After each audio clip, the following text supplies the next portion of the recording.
ऋग्वेद मंडल number 9 सूक्त 82 मंत्र 1 है इसमें। इसका आप देखोगे, जो सर्वोत्पादक प्रभु, सबको बनाने वाले प्रभु, प्रकाश स्वरूप, सद्गुणों की वृष्टि करने वाला है, पापों के हरण करने वाला है। ये भी क्लियर हो गया कि पापों को हर लेता है परमात्मा, दूर कर देता है।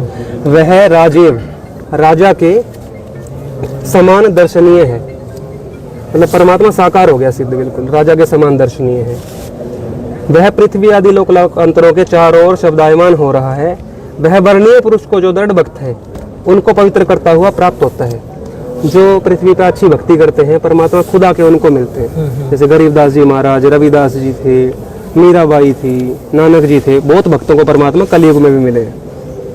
इनका आगे नाम बताया परमात्मा अगले श्लोक में। ये कबीर वेदस्य शब्द है, आप देखो। और ये देखना, हे परमात्मन, उपदेश करने की इच्छा से आप महापुरुषों को प्राप्त होते हैं। तो परमात्मा उपदेश करते हैं, यहाँ गुरु रूप में आके अपनी लीला करते हैं, ठीक है। और आप अत्यंत गतिशील पदार्थ के समान हमारे आध्यात्मिक यज्ञ को प्राप्त होते हैं। आप, ये आ गया कवि, ये वो जो गीता में था ना, यहाँ कवि का अर्थ इन्होंने सर्वज्ञ कर दिया, यहाँ ये कबीर शब्द है, इसका अर्थ भी सर्वज्ञ कर दिया, पर नीचे इसमें परमात्मा की दया से सॉल्व कर दिया। उक्त मंत्र में कवि शब्द से परमात्मा का ग्रहण करना चाहिए, मतलब जो उसको परमात्मा समझ आती है। सत्यार्थ प्रकाश भी दिखा दिया, समुल्लास।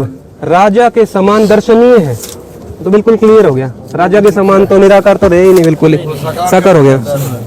ये जो है आर्य समाज के जितने भी आचार्य हैं, ये फॉलोअर है महर्षि दयानंद जी के।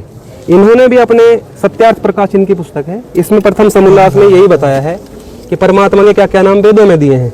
तो यहाँ इसी शब्द को बताया, कु शब्द, इस धातु से कवि शब्द सिद्ध होता है। यह कौतिक शब्दायति सर्वा विद्या से कबीर ईश्वर है, जो वेद द्वारा सब विद्याओं का उपदेष्टा है। जिसने वेदों का ज्ञान दिया है वो तो भगवान है और वेदता है, इसलिए परमेश्वर का नाम कवि है। ये नाम है परमात्मा का, ये परमात्मा का नाम सिद्ध करा इन्होंने भी। और ये कुरान, ये तो वेद हो गए अपने, गीता होगी। ये है मुसलमान धर्म जिसको मानता है कुरान शरीफ। इसमें हिंदी तर्जुमा साथ दे रखा है इन्होंने, थोड़ा सा बैक करो इसमें देखो आप, सूरत फुरकानी नंबर 25 आयत नंबर 52, 58, 59, इसमें 3 नंबर दे रखा है, वो देखो आप। जैसे ये अरबी है, चक्कर क्या है कि परमात्मा का नाम है वो किसी भी भाषा में लिखा जाए तो नाम तो नाम ही रहता है, वो चेंज नहीं होता, वो तो सेम ही रहेगा, किसी भी भाषा में कहीं भी लिख दो। जैसे आपसे पूछूं व्हाट इज योर नेम, तो आप बताओगे नवीन, और मैं कहूँ आपका क्या नाम है तो भी वही बताना पड़ेगा। तुम्हारा नाम क्या है तो भी वही, तो किसी भी भाषा में पूछो नाम तो वही रहेगा। ऐसी अरबी में भी परमात्मा का नाम कुरान में जो दिया है सेम दिया है। ये फला तो तिल काफिरिन में जाहिदुम बिही जिहादन कबीरन, आ गया कबीर नाम पूरा। ये क्या है, जैसे थोड़ा सा भाषा अपभ्रंश होता है, वहाँ कबीर था, ये कबीर कर दिया। जैसे स्कूल को ये स्कूल लिखते हैं अरबी में, थोड़ा सा फर्क हो जाए बस, वो है, बात एक ही है। यहाँ भी वही बताया, इबादी ही खबीरा।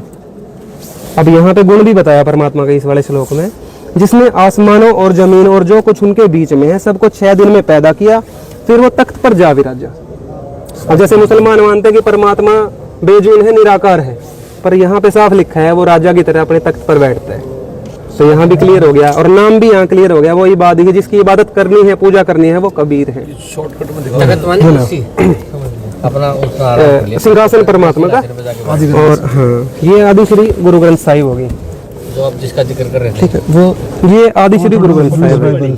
हिंदू मुस्लिम का हो गया, अब सिख का नंबर आ गया। सिख में परमात्मा क्या नाम बताया, ये गुरु नानक देव जी ने पंथ चलाया था, उनकी वाणी है इसमें। ये अर्ज गुफ्तम पेश तोदर गोस कून करतार, करतार मतलब भगवान बोलते हैं पंजाबी में। हक्का कबीर मतलब अमर कबीर भगवान।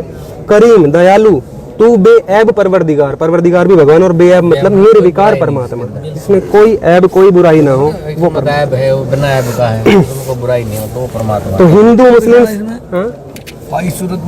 हाँ वो भी है, वो दिखा दो दूसरा पार्ट एक बार, दूसरा पार्ट गुरु ग्रंथ साहिब का, ये दिखा दो, क्रम पुराण दिखा दो, एक मिनट वो कर दो, नहीं गुरु ग्रंथ साहिब, गुरु ग्रंथ साहिब दूसरा पार्ट, गुरु ग्रंथ साहिब का दूसरा पार्ट इतने बाइबल दिखा देते हैं के पास टाइम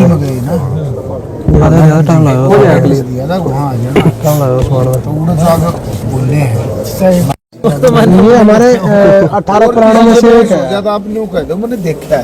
ये हमारे 18 पुराणों में से एक है। जैसे आज तक हम ब्रह्मा विष्णु महेश तक की भक्ति करते आए हैं और उन्हीं को अविनाशी मानते हैं, तो इस पुराण में क्लियर किया हुआ है, ये देखो इसमें लिखा हुआ है कि ब्रह्मा विष्णु एवं महेश तीनों का प्रकृति में लय हो जाता है, पुनः काल योग से इनका आविर्भाव होना कहा जाता है। इस प्रकार ब्रह्मा जीव, ब्रह्मा यानी कि ब्रह्मा, जीव यानी कि हम, वासुदेव यानी कि विष्णु तथा शंकर की काल के द्वारा ही सर्जन यानी कि उत्पन्न होते हैं, पैदा होते हैं, और पुनः वही काल इनका संहार भी करता है। यह काल भगवान है। ठीक है, अब आगे देखो क्या लिखा हुआ है, ब्रह्मा रुद्र तथा नारायण आदि बहुत होते हैं, ये मरते और जीते रहते हैं, किंतु भगवान एक ही है जो ईश काल तथा कवि कहलाता है, ऐसा वेद का भी मत है। अब यहाँ इनको अर्थ तो करना आया नहीं, उन्होंने कवि लिख दिया। अब ये संस्कृत पढ़ो आप, एक ओही भगवान ईश है, काल है कबीर इति श्रुति, कि वेद उसको कबीर कहते हैं, वो एक ही भगवान है। ब्रह्मा विष्णु महेश तो होते रहते हैं। आ जाओ। ये दुनिया में सबसे बड़ा धर्म माना जाता है वैसे ईसाइयों का, तो इनकी बाइबल है ये, द ऑर्थोडॉक्स जूइश बाइबल है, ये पुरानी बाइबल जिससे इंग्लिश में ट्रांसलेट हुई, उसके बाद हिंदी में आई, ये वो है पुरानी बिल्कुल। इसमें क्लियर दे रखा है, आयुब के 34 के 17 में देखो आप, यहाँ साफ दिया है परमात्मा का नाम कबीर, और ब्रैकेट में देखो द माइटी वन, जो सबसे समर्थ प्रभु है।